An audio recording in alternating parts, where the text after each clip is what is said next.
Bien, este, antes de mostrarle la pantalla, iba a mostrar la pantalla, pero quiero mostrarle otra cosa antes de algo que me viene inspirando de hace bastante tiempo es este título Ujú. de este autor cristiano que se llama ¿Quién El es el Jesús. autor? Es un Ah, periodista que se Phil. llama Philip Yancey, Sí. que también estudió teología en su momento, pero se dedicó al periodismo. Y Ujú. tiene muchos libros, y este es uno de sus primeros libros, este, en el que él habla justamente de un Jesús que en un... Ay, perdón, salió en No, un no leí la tapa. subtítulo El Jesús que qué dice la tapa. que nunca conocí, Ah, y bien, luego le va a llamar dentro el Jesús que creía conocer en otro bien. capítulo, ¿no?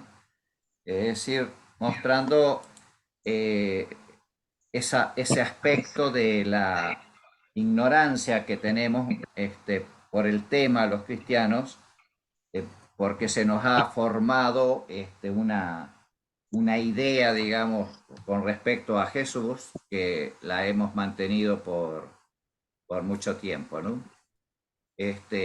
Hay un capítulo de un librito que no sé si ustedes lo han llegado a conocer, Sí, sí, claro. Sí, de el, Sí, Marcelo, claro. el segundo, Sí. el tercer capítulo es lo judaico y Jesús, que también eh, desarrolla justamente este tema, ¿no?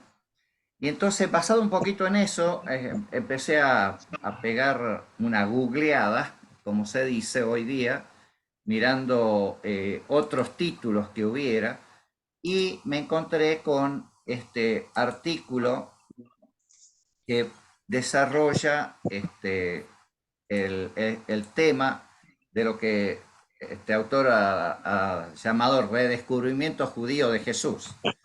Y por eso yo le puse el redescubrimiento del Jesús judío, ¿no? Al revés, para darle una vuelta de hoja. Este, Comento lo que él va a hacer, va a mencionar 7 autores, que ya obviamente Joel y Marcelo seguramente los conocen, pero que no son tan conocidos para el mundo cristiano, algunos sí, otros no, este, y que él los llama como pilares, digamos, desde principios del siglo pasado, de 1900, en donde varios autores judíos comenzaron a trabajar el Jesús histórico, como se ha llamado dentro de la jerga cristiana, digamos, y se ponen dentro del contexto de lo que se llama en la tercera búsqueda, en la tercera etapa del Jesús histórico dentro del cristianismo, digamos. Ese que es la etapa esta del siglo XX, ¿no? De 1900 en adelante, es que es la etapa donde hay un nuevo acercamiento desde el cristianismo también a este Jesús, descubrimiento de un Jesús que es relativamente de los últimos siglos, ¿no? Que se ha investigado, y que siempre se había tomado, digamos, como eh, aspecto de fe, digamos, por decirlo, todas las creencias que se fueron desarrollando a través de los siglos del cristianismo y que son, eh, si no antijudías, por lo menos, la palabra que usa Marcelo, ¿cómo es? Me olvidé la palabra esa, que él habla de un desjudaizar, desjudaizar Yes. al Jesús del Nuevo Testamento y al movimiento, digamos, que Jesús promulgó, que es judío en la esencia, ¿no es cierto? Entonces, este autor, que no tengo un autor acá, es un artículo que no dice quién es, pero empieza citando a un autor judío que es austrohúngaro, Greenberg, y va a citar de él un escrito, digamos, este, que en el que él va a llamar a Jesús hermano, ¿no? Y entonces dice, y ahora, hermano mío, sal de los monasterios porque ha llegado el momento, y ve a Mea Yarim y cómprate allí un talit y ve al muro de las lamentaciones a rezar con los judíos. O mejor Mea Sharim compra... es un barrio ultra religioso, ultra ortodoxo, ¿no? Ajá, bien. O mejor cómprate pantalones y una camisa, ropa de pionero y pregunta en hebreo cómo se llega al valle de Jezreel. Y cuando llegues al valle, únete a tus hermanos que están trabajando la tierra y diles Shalom, hermanos míos, y ellos te responderán Shalom. Este precioso poema, dice, vio la luz en pleno auge del movimiento sionista cuando miles de jóvenes pioneros judíos, como este autor Greenberg, abandonaban sus países para construir un hogar nacional en Israel. Jesús es presentado como un miembro más del pueblo judío, a quien es necesario rescatar, liberar de la diáspora para que retorne al lugar que pertenece. Desde entonces el mundo académico judío ha realizado ingentes esfuerzos por estudiar la figura histórica de Jesús y presentarlo como un judío de su época. En el transcurso del siglo XX, los estudios bíblicos se han caracterizado por un creciente interés en la figura del Jesús de la historia, no como opuesto al Cristo de la fe que predican las iglesias, sino como fue visto por sus contemporáneos. En ese contexto, una importante corriente dentro de los autores judíos se ha concentrado en la tarea de estudiar la persona del hombre Jesús para rescatarlo como una personalidad dentro del judaísmo, un maestro destacado dentro de la galería de los grandes maestros de Israel.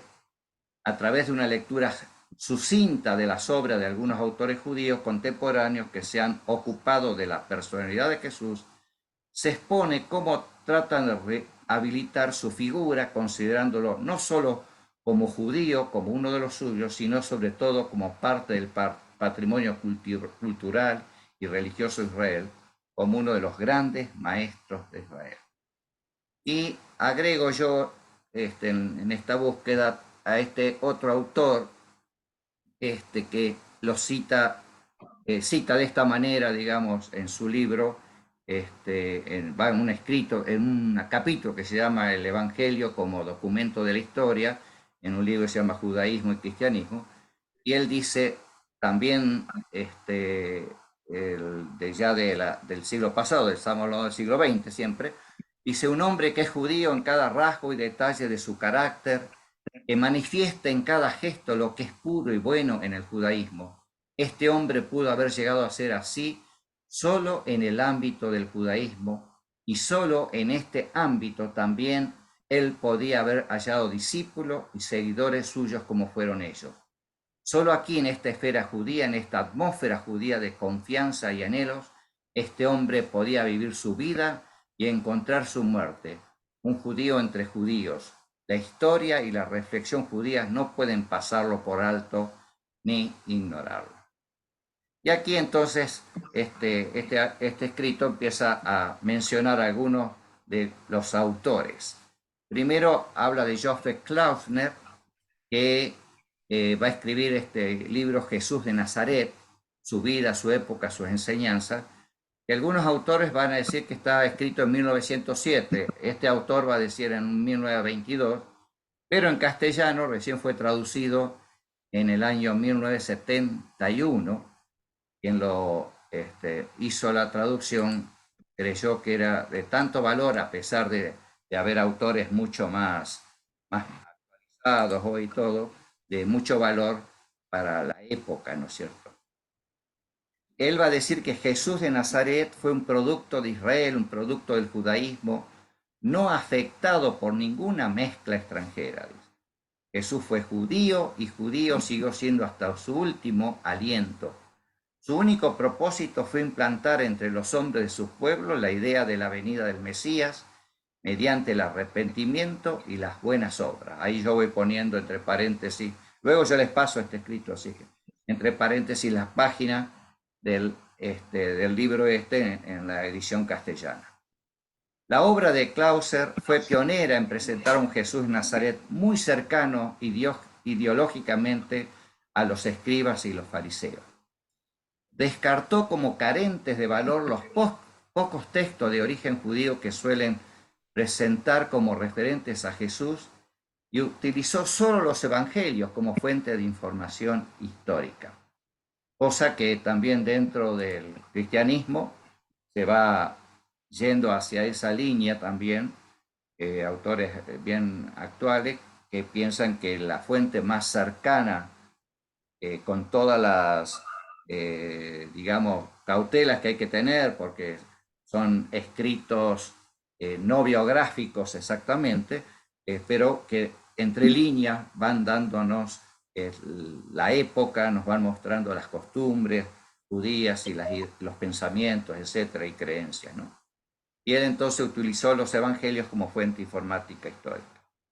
Clauser tomó posición entre los autores judíos que en su mayoría acusan a los cristianos de haber sacado a Jesús del judaísmo para hacer de él un griego, y se esforzó por mostrar que Jesús se entendía solamente dentro del judaísmo, que debía ser reconocido como uno de los más grandes maestros de Israel.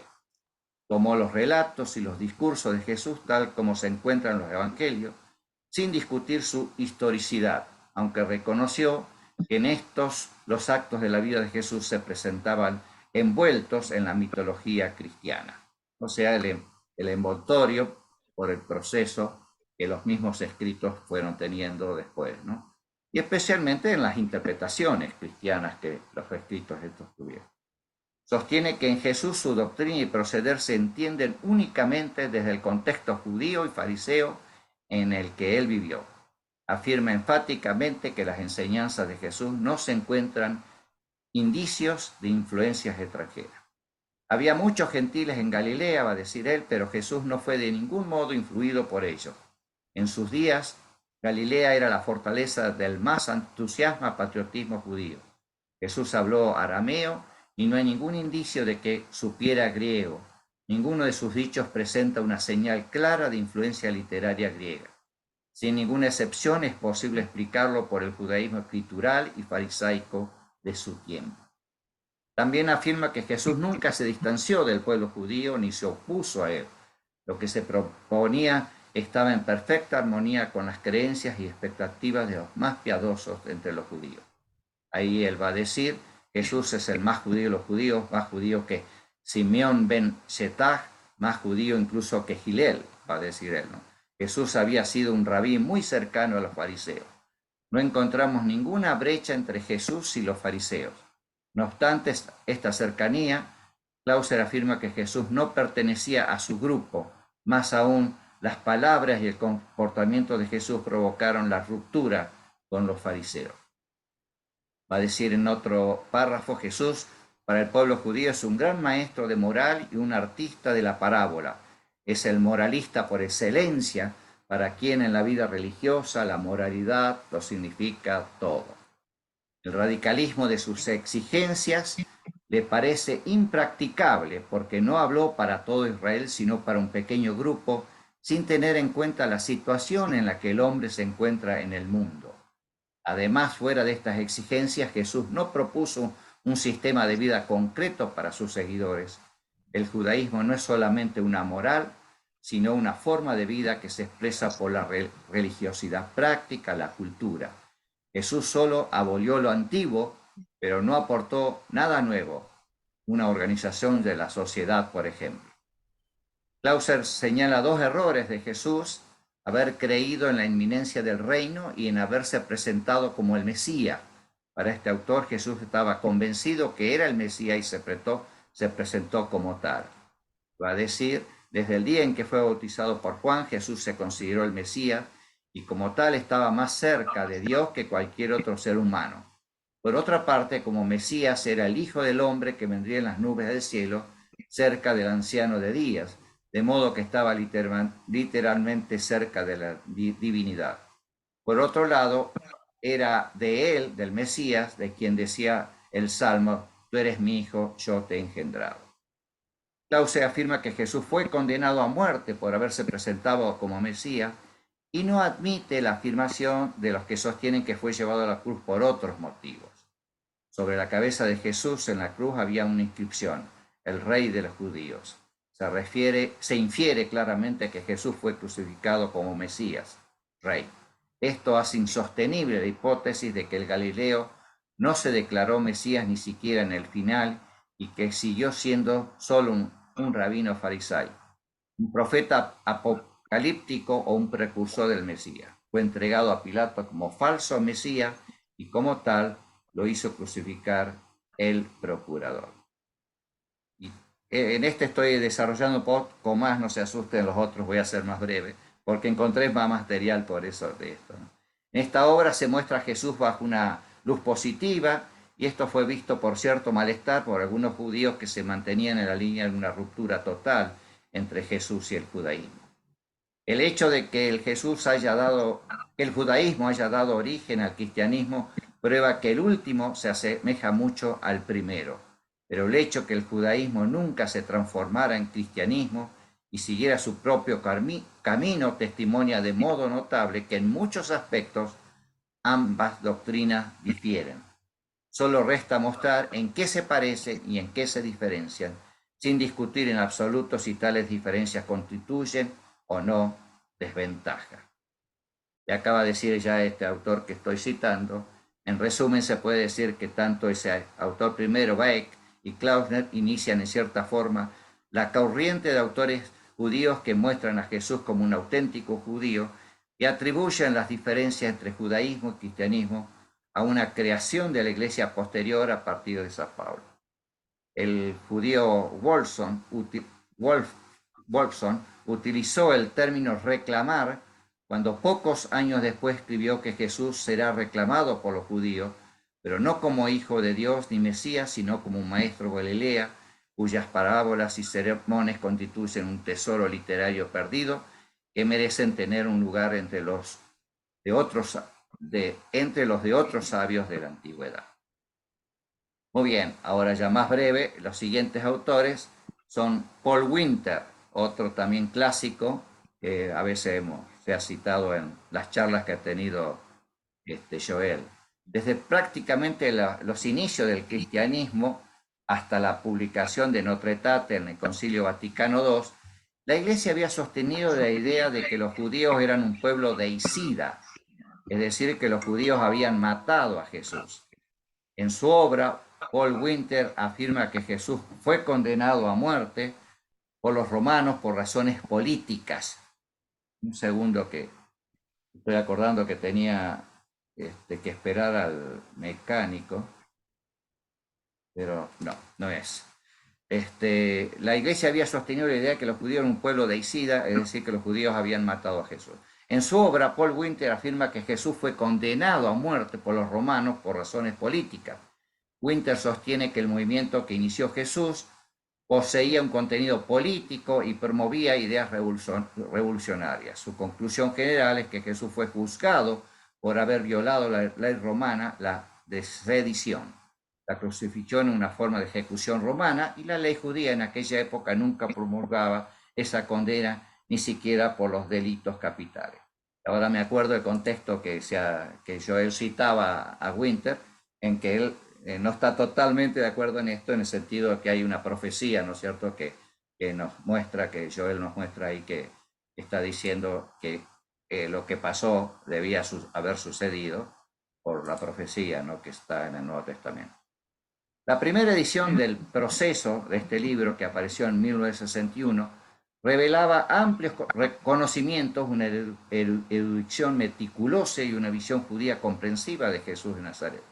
El libro alcanzó fama mundial, se publicaron más de 150 recensiones y notas en varios continentes, y el criterio general fue que ejercía una influencia perdurable en la visión histórica del juicio a Jesús, del nacimiento de la Iglesia y del antisemitismo cristiano. Según rumores, el cardenal Bea, de la Iglesia Católica, y sus colegas estudiaron el libro, y eso influyó en las decisiones del Concilio Vaticano II sobre la relación entre el catolicismo romano y el pueblo judío. Un tercer autor, alguien que se cambió el nombre como Joel, escribe un libro, se llama Hermano Jesús. Shalom ben Chorin, o Chorin, no sé cómo se pronunciará. Chorin. Él era antes llamado Fritz Rosendahl, un filósofo, periodista y escritor alemán, Benjorín creció en una familia asimilada en Múnich, provocando severos conflictos con su familia, y descubrió el judaísmo en 1928, mostrando interés por la religión judía, el sionismo y la literatura judía moderna al mismo tiempo. Quizá un paréntesis aquí, conozco de otros autores que en esta época, al ser asimilados en Alemania obligadamente, digamos, porque si no, no podían ejercer sus funciones, no sé la palabra, sus profesiones, como por profesores, etcétera. Entonces, obligadamente algunos se tenían que asimilar, otros no lo hicieron, pero en ese contexto muchos de ellos se reencontraron con el judaísmo, y este es uno de los casos, ¿no? Él tomó el nombre de Paz, hijo de la libertad. Esa es la traducción de ese nombre del Shalom Ben Jorim. Quien ve a Jesús como un sabio judío de Nazaret, limpio de la pintura con la que ha sido recubierto por la iconografía cristiana. Su obra presenta a Jesús como un maestro judío muy cercano a la línea de los fariseos, que en su enseñanza propuso la interiorización de la ley, poniendo su centro en el amor al prójimo. Jesús es uno de los Tanaim, los maestros judíos de su tiempo, que enseñó sin romper con la tradición del judaísmo y debe ser reconocido como un tercer maestro junto a Hillel y Shammai. Cada uno tiene sus puntos de vista un poquito distintos, pero van haciendo todo un trabajo de redescubrimiento del Jesús judío. Este autor, siguiendo los pasos del primer autor que mencionamos, Greenberg, llama a Jesús hermano. Este cariñoso adjetivo también fue utilizado por el filósofo judío Martin Buber en 1950. Dice Buber: desde mi juventud he percibido a Jesús como mi hermano mayor. Un cuarto autor es David Flusser, discípulo de Clauser. Vio a Jesús como un judío auténtico, incomprendido por sus seguidores. Fue bastante notable en su fuerte insistencia en que Jesús no solo fue judío desde su nacimiento hasta su muerte, sino que nunca hizo nada que pudiera interpretarse como un cuestionamiento de los principios básicos del judaísmo. Según Flusser, a pesar de que el nombre hebreo de Jesús era Yeshua, es muy probable que sus discípulos y sus familiares lo llamaran Jesús, pues pues a los galileos resultaba difícil pronunciar esa letra Ayin final del nombre Yeshua.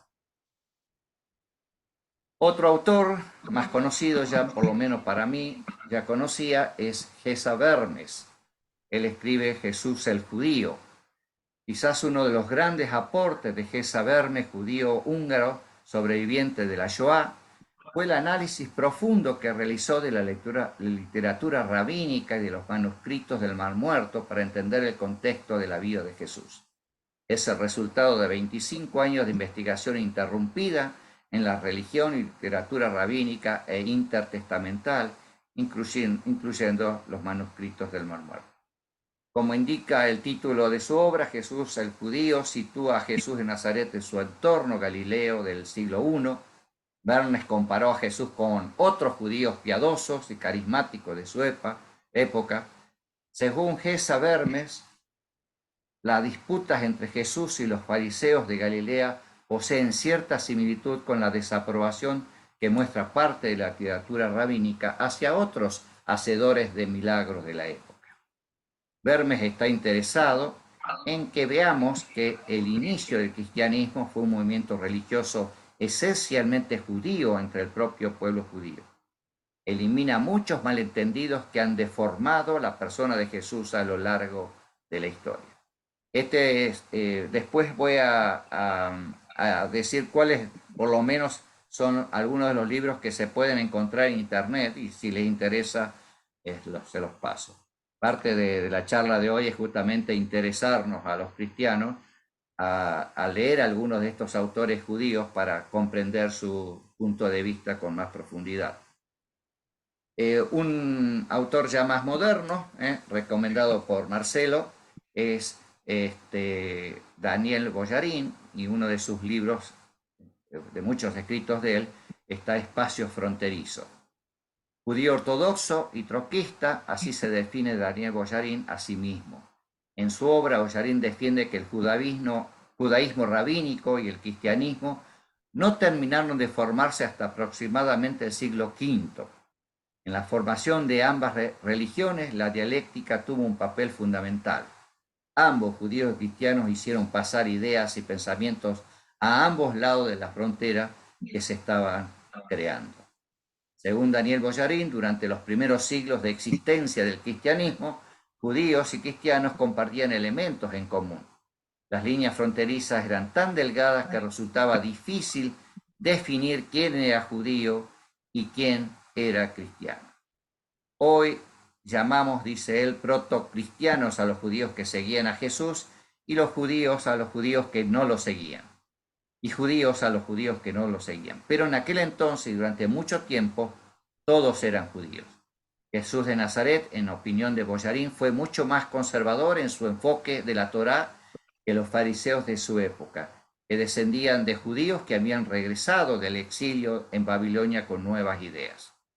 Lo que divide más a los cristianos y a los judíos es la idea de que el Mesías puede sufrir verdaderamente y morir. Ahí va a ser una distinción más distinta a los otros autores, ¿no? El hecho de que el Mesías tenga que morir y sufrir, eso lo distingue del concepto de Mesías que tenía tradicionalmente el judaísmo. Si estos versículos de Isaías 53, ¿no?, que se refieren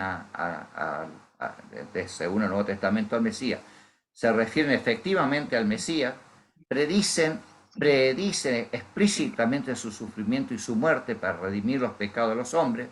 Sin embargo, los judíos prefieren interpretarlo en relación con el sufrimiento del pueblo de Israel y no con el del Mesías, que estaba, como se dice, llamado únicamente a triunfar.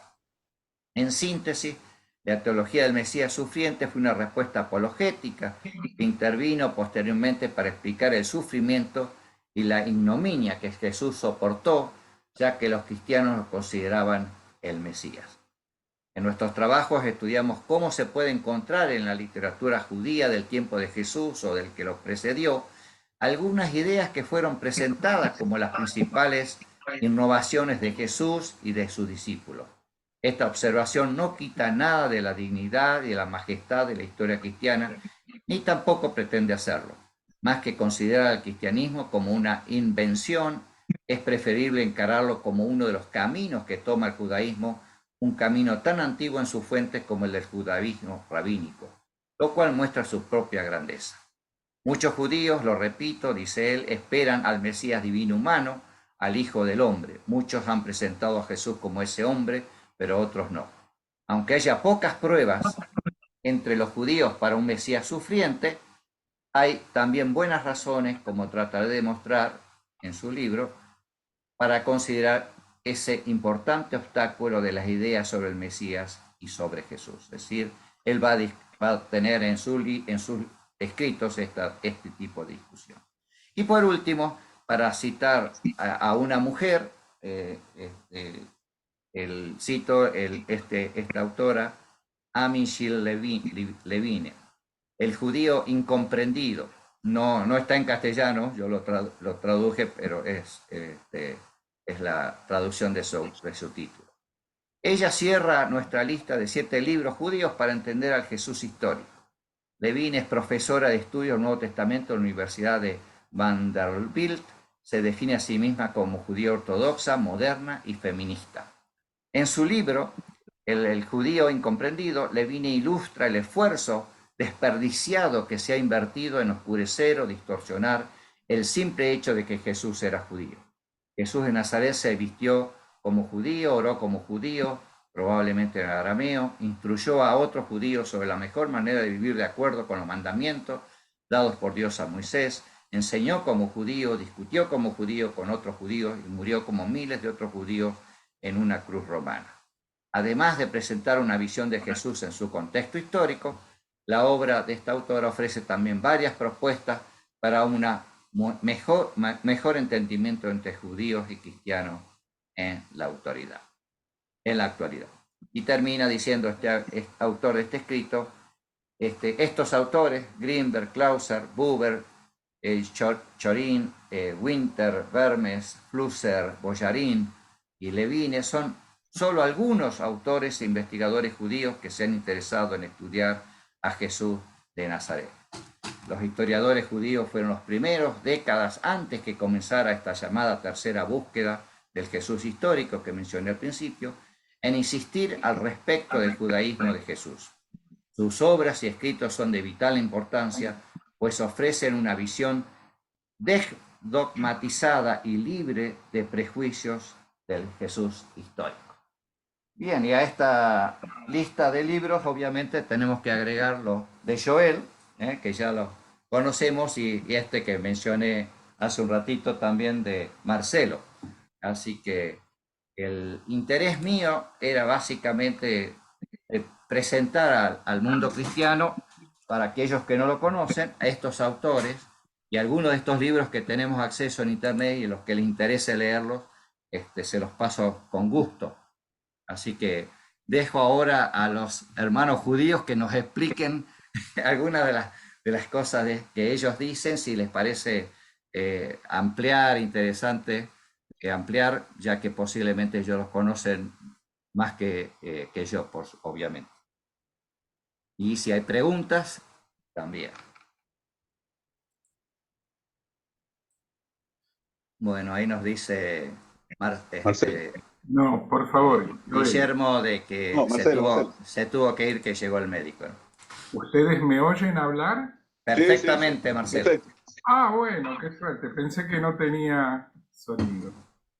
Bueno, no corresponde que hable yo porque realmente estuve entrando y saliendo, luchando con internet, abrazo partido y me pareció una muy interesante exposición y voy a tener que esperar a ver el video para entenderla integralmente. Realmente recibí solamente algunos flashes, algunos momentos, así que pido disculpas, pero no me parece opinar sobre una exposición en la que has invertido tanto tiempo y tanto trabajo. Solo agradecerte que hayas mencionado mi librito y lo hayas puesto en tan importante compañía, pero al margen de eso, no, tengo que No, revisarme porque realmente escuché un tercio. no simplemente fui enumerando los autores. Digamos que este autor que encontré en internet menciona, que no sé quién es porque no dice su nombre, que menciona 7 autores, y yo mencioné algunos más, pero él menciona 7 autores, 7 libros en particular que hablan sobre el Jesús histórico, y va dando matices de algunas diferencias entre esos mismos autores, digamos, en sus énfasis y cosas por el estilo. Así que no fue nada del otro mundo para ustedes, simplemente quería presentarlo al mundo cristiano, que sepan que hay estos libros que son sumamente interesantes, algunos accesibles para nosotros por internet, otros me imagino que se podrán comprar, al menos en las librerías de libros usados, porque son libros antiguos, ¿no es cierto? Aunque algunos, a pesar de ser antiguos en el origen, son traducidos al castellano en los últimos 50 años, así que no. Pero ya son un poquito antiguos, al ser 50 años ya son, son un poquito antiguos. Joel. Bueno, bueno, de todo, muchas gracias, Ángel. Muy buena la presentación y la cita, los autores que presentaste son realmente los judíos más destacados que escribieron sobre el tema de Jesús. Yo particularmente estoy principalmente influenciado por toda la literatura del profesor Flusser. No te entendí ahí. De que digamos que el que más me influyó, digamos, en sus estudios es el profesor Flusser. Ajá. David Flusser, que lo conocí personalmente, en fin. Cuando fui a comprar un libro suyo, justo entraba a la librería, así que me lo firmó, charlamos un rato. Pero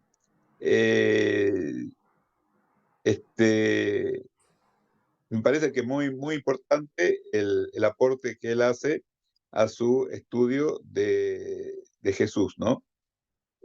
he hablado con teólogos católicos que no están muy de acuerdo con cosas que él dice. Es cierto, hay cosas que él dice que no, que no, bueno, no hay por qué estar de acuerdo 100%, pero su aporte es muy importante y fundamental como un aporte judío a la conversión de Jesús. ¿No? Él justamente eh, eh, hay una discusión con el nombre de Jesús, que para Flusser, como vos dijiste, es Yeshu, no Yoshua, no Josué. Eh, Sin embargo, como todo nombre, si nosotros lo hacemos sigla, Oscar, Joel, Marcelo, podemos sacar, traducir cada palabra en formas peyorativas o en forma o de otra manera, podemos inventar cualquier cosa. Y así se hizo con los que se oponían a Jesús dentro del judaísmo, y vieron, cuando hicieron el nombre Yeshu, que es el nombre que yo estoy de acuerdo, que así se lo llamaba Jesús, le dieron unas connotaciones peyorativas en la competencia que hay entre judaísmo y cristianismo. De cualquier manera, no es así. Yo llego a otra conclusión. La palabra Jesús, en hebreo, Yeshu, como se lo llamaba, en gematria, el valor numérico de la palabra esa tiene el valor numérico que la palabra Etz Yosef, el palo de José. ¿No se acuerdan la profecía de vuelta de Ezequiel, que se va a juntar el palo de Judá con el palo de José, que son las 10 tribus perdidas? Y justamente la gematria de Jesús es palo de José, que tiene que ver con su misión, porque los nombres tienen que ver con su misión. Jesús, yo he sido enviado a buscar a las ovejas perdidas de la casa de Israel, es decir, las 10 tribus perdidas.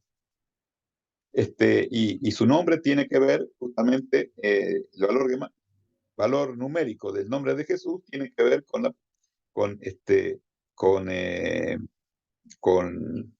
con, con el nombre bíblico, palo de José, de la profecía de Ezequiel 37. Por lo tanto, muchos cristianos dicen de que Yeshu, el nombre real de él es Yoshua, Josué. Yo no estoy de acuerdo. Puede ser que haya nacido, lo hayan llamado de ese nombre.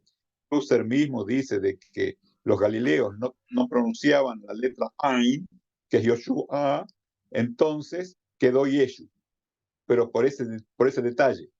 Yo creo que es mucho más profundo. No es por ese detalle únicamente, sino que tiene unas connotaciones teológicas mucho más importantes. Que la gematria de Yeshu tiene que ver con la gematria de palo de José. El mismo nombre. Que es lo que viene Jesús a buscar. Bueno, pero esa es la diferencia entre academia y teología, ¿no?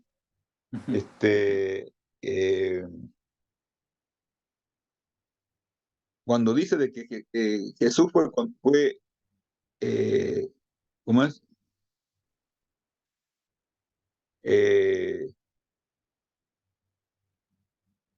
Que Jesús es condenado a muerte o incitado a que se lo mate por reclamaciones mesiánicas.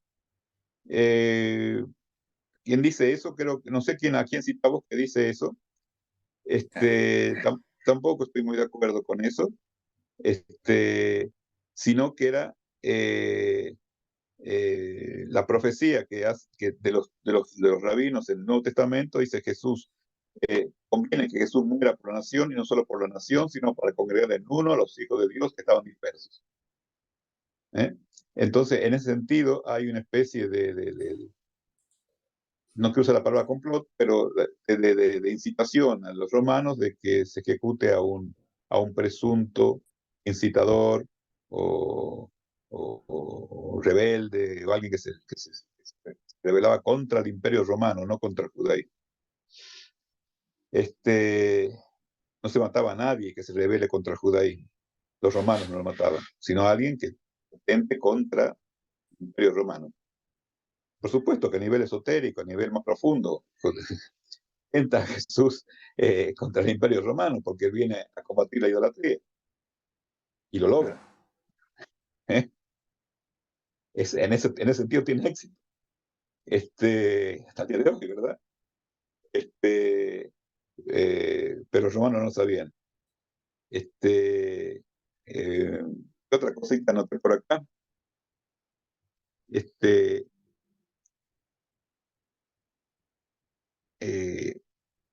Hay un autor que vos citás, Ángel, de que vos decís de que Jesús era un moralista y viene a abolir lo antiguo. Yo no creo que la misión de Jesús, o verlo como un moralista, es decir, como que su misión tiene connotaciones más éticas. Las connotaciones de Jesús son teológicas, y que tienen una misión. No hay que ver cada cuestiones éticas que tienen que ver con la ética del judaísmo de aquella época. No dice nada distinto de lo que dice la judía y farisea, especialmente de aquella época. La misión de Jesús no es más que ética, es teológica. Viene a traer viene a llevar el judaísmo a los gentiles, sin tener que cumplir con la ley.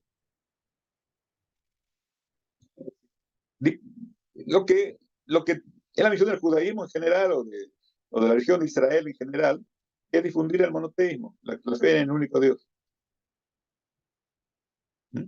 Con Jesús: yo soy el camino, la verdad y la vida, nadie viene al Padre sino por mí, es decir, de los gentiles, es ir al Padre a través de una intermediación de Jesús para los gentiles. Bien. Marcelo quería decir algo. Sí. Sí, Marcelo. Sí, pero cuando finalice, Joel, sí. No, ya está, ya está. Bueno, una reflexión simplemente. ¿Por qué es tan importante, para mi criterio, pensar en Jesús en cuanto judío? No es una cuestión de recuperar a Jesús para el pueblo judío. No pasa por ahí. Digamos, en todo caso puede ser, si le damos importancia al aspecto teológico, claro, está bien. Entonces tiene que ver con la tradición religiosa judía. Pero hay un punto clave que tiene que ver con otra cosa.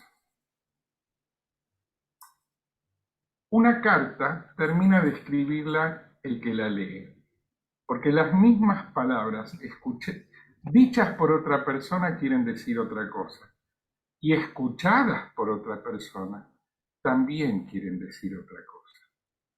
Entonces, si Jesús nació hijo de madre judía, se crió entre judíos, predicó entre judíos, murió por ser judío como judío entre judíos, y los que lo escucharon fueron mayormente judíos de su época. Está bien, hubo una mujer samaritana, hubo algún otro por ahí en el Sermón del Monte, pero básicamente sus interlocutores, sus apóstoles, eran todos judíos. Entonces, rescatar lo judío de Jesús tiene mucha importancia para entender qué quiso decir y qué pensó que entendían aquellos con los que hablaba. Es un punto clave, porque si se saca de contexto cultural, social, político, histórico a alguien, y se lo lee e interpreta desde otra cultura, es muy válido, es un ejercicio válido, pero atenti, por ahí se pierde algo de lo que dijo. ¿Se entiende mi punto? Perfectamente. Entonces, acá el tema, estoy totalmente de acuerdo con Joel, que la importancia fundamental de Jesús es teológica, no fue simplemente un aporte ético de un maestro más, como dice uno de los autores que menciona Ángel. Estoy de acuerdo con ese punto, pero de todos modos, más allá de la opinión personal de cada uno, me parece importantísimo rescatar lo judío de Jesús, que Jesús mismo valoraba altamente. En uno de los evangelios, no recuerdo ahora claramente cuál, pero acá hay gente mucho más leída e instruida que yo, que enseguida me lo va a aclarar. Jesús le dice a sus discípulos que por los caminos de los publicanos no vayan, y a las casas de los que no son judíos propiamente, no recuerdo las palabras, vos seguramente recordás la cita, Joel, ¿no? Sí, pero en este momento no lo tengo para Bueno, citarla exactamente. ok, creo que es Mateo, tendría que, o sea, estoy guitarreando y pido disculpas, pero efectivamente yo recuerdo que en uno de los evangelios dice Jesús, por los caminos de los publicanos ni caminen. ¿Quiénes eran los publicanos? Los judíos que cobraban impuestos para el imperio romano. Entonces, ¿qué estaba diciéndole Jesús a sus discípulos? Con la gente que entra en componendas con el imperio que nos invadió y que adoran al emperador como si fuese un dios, o sea, idólatras, con esa gente ni caminen por el mismo camino que ellos, no se mezclen con ellos. A ese punto, la judeidad de su pensamiento era importante para Jesús mismo, que consideraba, o cuando le dice a esa mujer samaritana que antes mencioné, no, ¿cómo le voy a dar de comer primero a un perro antes de darle de comer a mi hijo? Bueno, después se apiada de ella, pero ¿cómo? ¿La trata de perro? No, es simple. Un perro, perdón, un perro es un ser a veces más noble que un ser humano. No es maltratar a alguien, tratarlo de perro. Conozco mucha gente que ojalá fuesen tan nobles como mi perrita. ¿Ok? Tratar a alguien de perro es decirle, pará, yo tengo una responsabilidad hacia los míos primero. Y no puedo dedicarme a los otros antes de dedicarme a los míos. Su mensaje fue para los suyos. ¿Y quiénes eran los suyos? Los que siglos después lo verían como Dios e Hijo de Dios, nacido de una inmaculada concepción, o sus interlocutores judíos. Me parece que eran sus interlocutores judíos. Entonces, por eso es importante entenderlo a Jesús como judío por todas las enseñanzas de él que si no se pierden. Esto es fundamental. Bueno, hasta ahí, perdón, me extendí mucho, además estoy guitarreando porque no preparé nada, así que mejor. No, está bien. No, con la samaritana también. Ustedes, ¿cómo le dice la samaritana? Ustedes no creen en lo que no conocen. Nosotros creemos en lo que sabemos, creo. Eh, eh, hay un tema ahí con la samaritana que no me acuerdo exactamente cómo viene la mano esa. En este momento estoy, pero también en ese sentido hace la diferencia. Más todavía, en aquella época había un conflicto entre samaritanos y judíos. Por eso que se habla del buen samaritano. Eh, es decir, alguien, un samaritano, que hace un acto de gracia hacia una persona que no se sabe si es judía o no es judía, posiblemente sí, porque, como estaba casi muerta y desnuda, posiblemente se habrá visto que estaba circuncidada, y con todo tuvo un acto de gracia hacia un judío. A diferencia de, de un sacerdote y un levita que pasaron por ahí y no querían contaminarse porque iban al templo. Y si estaba muerto, se contaminaban con un muerto. Y ya no podían servir en el templo. Y para eso iban. Venían de lejos, para llegar al templo y servir en el templo. Porque llegó la época que de que tocaba a ellos servir en el templo. Como en el caso de Jeremías, el padre de Juan Bautista, que le llegó, que se quedó mudo y tenía que ir a salir al templo porque era sacerdote, pertenecía a la clase sacerdotal. Y recuperó la voz y bueno, pero en ese sentido, el buen samaritano ese es justamente el que hace un acto de gracia que los judíos que pasaban por ahí no la hicieron. Eh, Igual con la mujer samaritana, que Jesús se refiere a ella como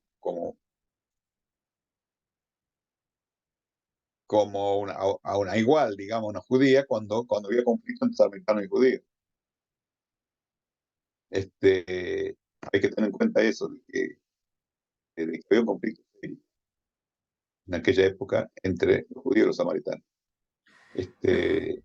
Me gustaría que Bueno, Pimpa, Mirta o Teresita, si quieren hacer alguna pregunta, ya aprovechando que Por están favor. nuestros hermanos que conocen toda esta temática de desarrollo de esta discusión que ya lleva un siglo por lo menos, digamos, de estos autores y todo, si quieren hacer una preguntita ahí. Mirta dice que no. Está todo muy claro. Bueno, me alegro. Si les interesa, yo le voy a pasar ahora el escrito, pero si les interesa alguno de los sí, libros, algunos están. Me gustaría que digas un comentario sobre Bovary, que me dijiste que me hiciste comentario positivo una vez, pero lamentablemente la mayoría están en inglés, así que Así es. es muy o en poquito lo que... hebreo. Ah, Yo Flusser lo leo en hebreo, también en inglés, pero sobre todo, creo que tengo todas las obras de Flusser y de Gesa Vermes. Y, No, pero yo y están apenas en, leo inglés menos hebreo. sí, sí, pero Gesa Vermes está en castellano y en inglés. Y Flusser está en hebreo y en inglés. Castellano no. Creo que leí un libro de Flusser que salió en Argentina, una cosa sobre Jesús y el judío, no sé, una pésima traducción. La verdad que lo quise leer y no entendía lo que leía. Y por supuesto que no pude reconocer los Flusser en ese escrito. ¿Cómo A es ver, el título del libro de Marcelo? el del Marcelo se llama Disculpe, no es nada personal. sí, es un poquito una ironía, ¿no? ¿Por qué esto del diálogo interconfesional y el pensar juntos, judíos y cristianos, lo estamos haciendo, pero como colofón y con el trasfondo de una historia de más de 1500 años de una grieta cultural terrible, ¿no? Donde el antijudaísmo estaba tan naturalizado que muchísimas veces hubo cristianos que pensaban que era una buena acción quemar vivo a un judío. Sucedió muchas veces Muchas. en la historia. Y Mucho. entonces, hoy en día, uno por un lado, claro, como dice el Concilio Vaticano II, no se le puede echar la culpa ni a todos los judíos de entonces, ni a los de ahora, de lo que alguno habrá hecho hace 2000 años. Del mismo modo, definitivamente no se le puede echar la culpa ni a todos los cristianos de todas las épocas, ni mucho menos a los de ahora, por lo que hicieron los de generaciones anteriores. Claro. Pero el problema es que son temas tan dolorosos que es más fácil barrerlos bajo la alfombra y pretender que nunca pasaron, que entender que son parte de la historia, que nos une. Bueno, Santa Juana de Arco la quemaron en la hoguera. Por ejemplo, exactamente, sí, así es, Y a muchos otros. y a muchos otros. Yo tengo un amigo talmudista que me explicaba hace unos días que parece ser que había más de 1200 versiones diferentes del Talmud, pero que hoy en día quedan 2. Las restantes fueron quemadas. No por los judíos.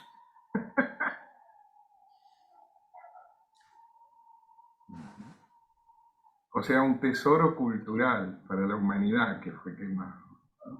Entonces, bueno, el título tiene que ver un poco, ese disculpe no es nada personal, es un poquito una ironía, hablando cómo hablaron algunos de los perseguidores de judíos, como si el judío no fuese una persona, pero porque es muy delicado el tema. Yo entiendo que hablar con un cristiano del antijudaísmo cristiano, cuando un cristiano quiere ser buena persona y a través de su religión quiere potenciar el ser buena persona, y decir, bueno, pero la historia de la institución religiosa en la que estás formándote está involucrada en actos inhumanos y crueles también. No para decir que no haya habido en la historia también judíos muy mala gente, atenti, no es eso.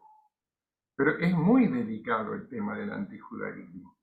Tanto que la mayoría de los que se dedican al diálogo interconfesional prefieren evitarlo.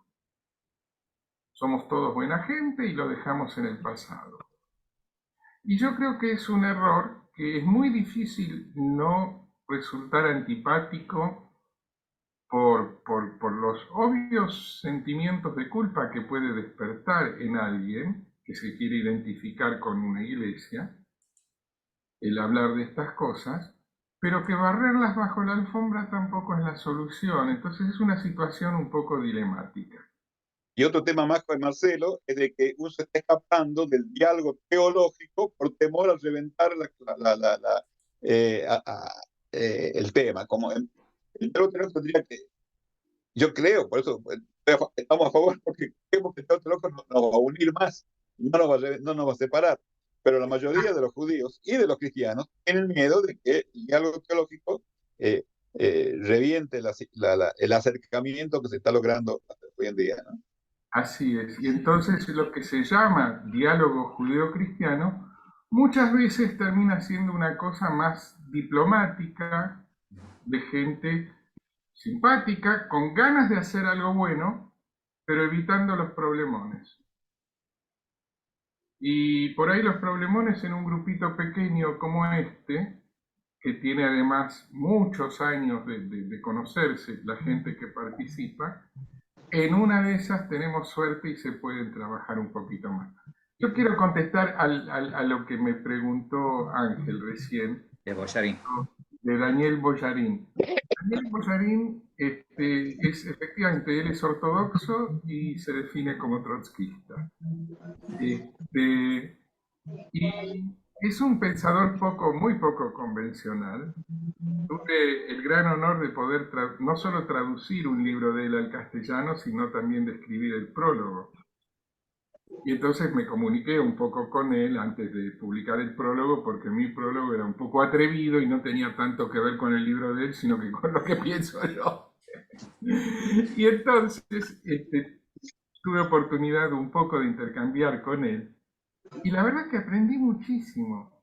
Una de las ideas clave de él es que hay ideas que hoy consideramos netamente, claramente cristianas, que hubo una época en las que eran neta y claramente judías y el movimiento cristiano no las había hecho propias. O sea, por ejemplo, la idea de la Santísima Trinidad. Hoy en día para el 99,99% de los judíos creyentes y practicantes, vos les decís, Dios es uno y trino, y te van a decir, no, pará, o es uno o es trino. Y si es trino, entonces ya no es Dios, uno. Y punto. Hoy. Por ahí no se lo dicen de frente a un cristiano inmediatamente para no caer antipáticos por el disenso con respecto a una doctrina teológica. Pero si vamos a entrar en el diálogo, uno puede decir qué es lo que uno cree y aceptar que el otro crea otra cosa, está todo bien, ¿no es cierto? Ahora bien, esta doctrina de que Dios es uno y trino, que hoy es tan netamente cristiana y que prácticamente todos los judíos la sienten como ajena, fue desarrollada por Filón de Alejandría. Era en su momento un filósofo judío tan importante para su colectividad que cuando hubo problemas políticos con los griegos en la ciudad de Alejandría, que había enfrentamientos entre griegos y judíos, la colectividad judía lo designó embajador en representación de los judíos de Alejandría ante el emperador romano. O sea, estamos hablando de un activista judío reconocido por la colectividad judía como representativo de su sentir y de su pensar. ¿Ok? Y ese señor desarrolló ideas acerca de una trinidad, de que Dios es uno y trino, unos 50, 80 años antes del nacimiento de Jesús. Esas ideas quedaron dentro de la colectividad judía alejandrina, muy helenizada en el norte de Egipto, durante unos 100 años como ideas de un pensador judío. Punto. Y a ningún judío le hubiera escandalizado decir, bueno, son ideas personales, me resultan más o menos convincentes. No eran conflictivas. Mientras que en ese momento, cuando nació Jesús en el año, ponele 50, Jesús no era para los cristianos, que eran en su mayoría judíos, todavía no era una de las tres personas de Dios. Esas doctrinas teológicas en el cristianismo vinieron siglos más tarde. Entonces tenemos ahí un ejemplo de una idea que empezó siendo gestada del lado judío, aceptada y valorada por muchos judíos, después pasó al olvido, fue retomada del lado cristiano y hoy es característica del pensamiento cristiano y los judíos la viven como totalmente ajena. O sea, una idea que migró de bando. A pesar que en la Cábala también tiene la idea esa, cosa que los judíos, por ejemplo, no la saben. Yo no lo sabía, te agradezco y me interesa. En otro momento charlamos, me vas a ilustrar, por favor. Es interesante que la concepción cristiana del judaísmo también va a nacer del norte de África, porque va a nacer tanto de Cartago como de Alejandría, en las discusiones teológicas posteriores. Y San Agustín. Y Antioquía. Y Antioquía también, pero también pero que estaba muy ligada Antioquía a Alejandría en muchos casos. Entonces, Sí. bueno, Daniel Boyarín, volviendo al tema inicial de la pregunta que hiciste para responderla un poco, es un autor que muestra que las ideas que supuestamente son emblemáticas y bandera de una comunidad de fe o de otra, son ideas que pueden ir cambiando de lado y de mano. Y él lo explica, espero haberlo explicado con alguna claridad. Tengo mis limitaciones. Él en su libro lo explica con gran claridad, ¿no? Y a mí me dejó pensando. Entonces quiere decir que lo que yo hoy entiendo como pensamiento judío tengo que rastrear a ver si realmente lo es, históricamente, por ejemplo, ¿no? No sé si eso es el comentario que vos esperabas sobre Boyarín. Sí, sí, no, lo que sea, lo que estaba en tu mente, no está bien, yo quería saber. Pues como no pude leer nada de él todavía, entonces, excepto este comentario que hace este autor nada más, así que me gustaría conocerlo un poco más. Bien, Es un tipo que va a dar clase no solo con Kipá, sino con Talit y que hace 2 veces por día tefilín y completo, ¿eh? Come kasher, pero y está en tiene, contra del imperio. y tiene una linda sonrisa, por lo que veo en la foto. Bien, antes de terminar, habían pedido tener una oración especial por ya la finalización del año, al menos ustedes están en el comienzo y nosotros estamos en terminando. Este, y le había pedido Guillermo a Mirta que tuviera esta oración, así que ella aceptó, así que podemos terminar con esa oración. Mirta, Muy bien. prendelo al micrófono, Mirta, si no, no te escuchamos. Ok. Señor Dios, a quien todo ser viviente reconocemos como nuestro creador, permítenos en este final de año agradecerte por todos los momentos que hemos compartido, por todas las personas amigas que han manifestado sus saberes y de las cuales hemos aprendido para crecer ante tu presencia. Permítenos aportar con nuestras buenas acciones a la armonía del universo para lograr el entendimiento de la humanidad y lograr así contribuir a la paz de nuestro mundo y a defender la vida de nuestro planeta. Amén. Muchas Muy gracias, bien. Mirta. Amén. Amén. Amén, amén, amén. Amén. Amén. Muy bien. Nos vemos la semana entrante, Dios mediante.